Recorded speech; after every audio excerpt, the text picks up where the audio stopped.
Good day, geographers, and welcome to another lesson in our geography lecture series. I am your host, Donovan Rattray. Today,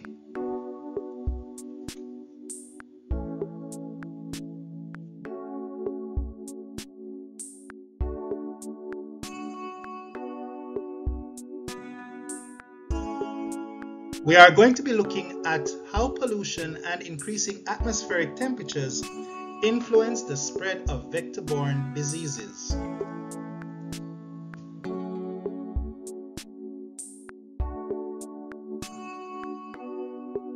Every day, we carry out various types of activities that can lead to pollution of our atmosphere and also influence the temperature of our atmosphere.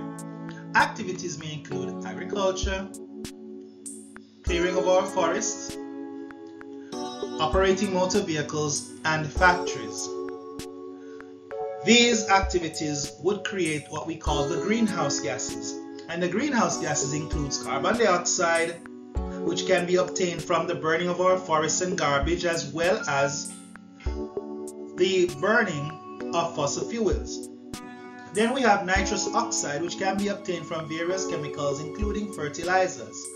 We also have chlorofluorocarbons, which can be found in other chemicals, as well as packaging like styrofoam.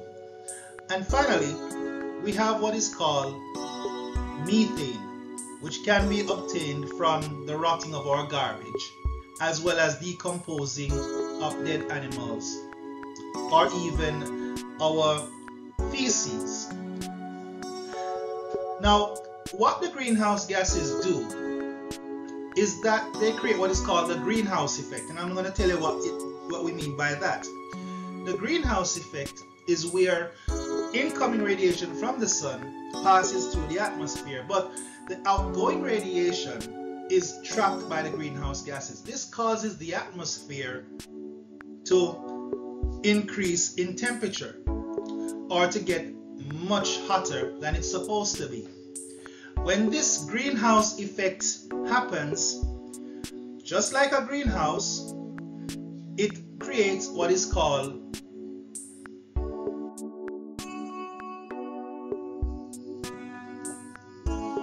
global warming. Now, because of global warming, weather patterns tend to change, and then you have increased rainfall,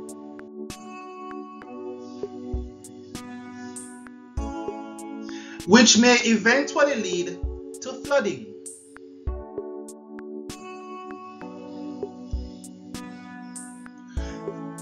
Now, the increase in temperature, as well as humidity, rainfall, and the end result of flooding, creates the perfect environment for warm temperature vectors such as mosquitoes to breed and to lay their eggs. Like what we're seeing here. Here you have mosquito laying its eggs, and because of the warm condition that is provided by global warming, as well as the breeding the perfect breeding environment because of the rain and the flooding and the pockets of water in various places,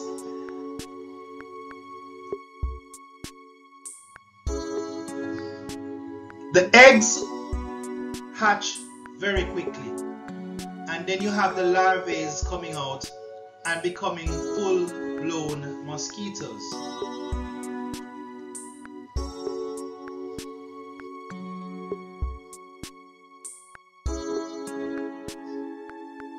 Now here we have two broken red lines. These broken red lines mark the boundaries of the tropics. Now in the tropics, temperatures are hot all year round, and they get plenty of rainfall in the tropics. This makes the conditions perfect or suitable for warm temperature vectors such as mites, fleas, ticks, the common housefly, and mosquitoes to thrive or to breed successfully. because of the global warming or rising atmospheric temperatures caused by global warming, what happens here is that now it allows for the long hot months to increase maybe by about 1 month. So instead of summer lasting 3 months, summer may last up to 4 months because of the increasing temperatures, giving them more time to breed even more successfully. However, that is not the only issue. You see, areas beyond the boundaries of the tropics are usually too cold for these warm temperature vectors to thrive. So they wouldn't go into these areas, but because of global warming, these areas become even warmer. And guess what? You see the lines moving?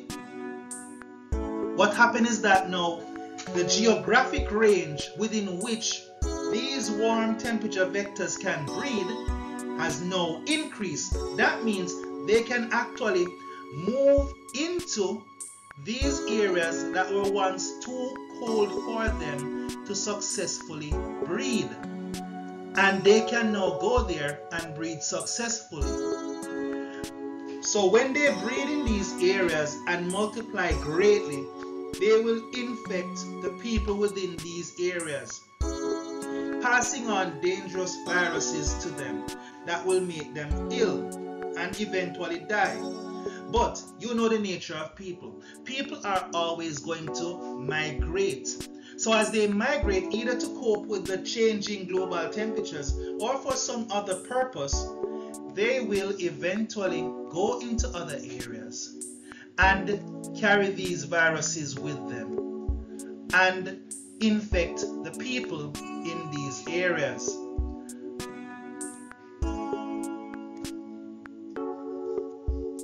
Causing infection or passing on these communicable diseases or viruses that they are carrying with them.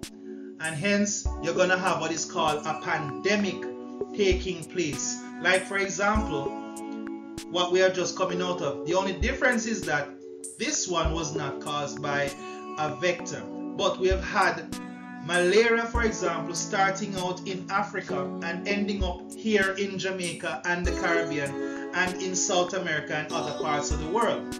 Similarly, you will have another disease originating in, say, for example, South America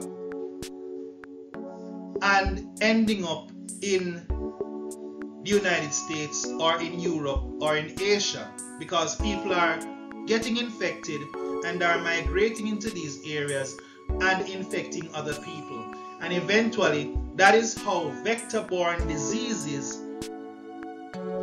are actually spread and are created because of rising global temperatures.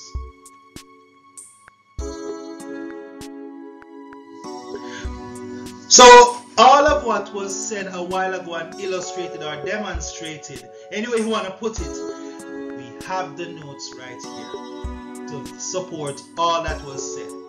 All right, so as you can see, they're there and you have them at your leisure to take down. All right, now with that said, we have now come to the end of our lesson. Thank you very much for participating, and I hope you learned a lot. Please remember, like, share, subscribe, as well as comment. Let me know how you feel about this and if you have anything else that you want to share. So continue to love geography and continue to work hard at it with all thy might. Take care, everyone. Have a great day.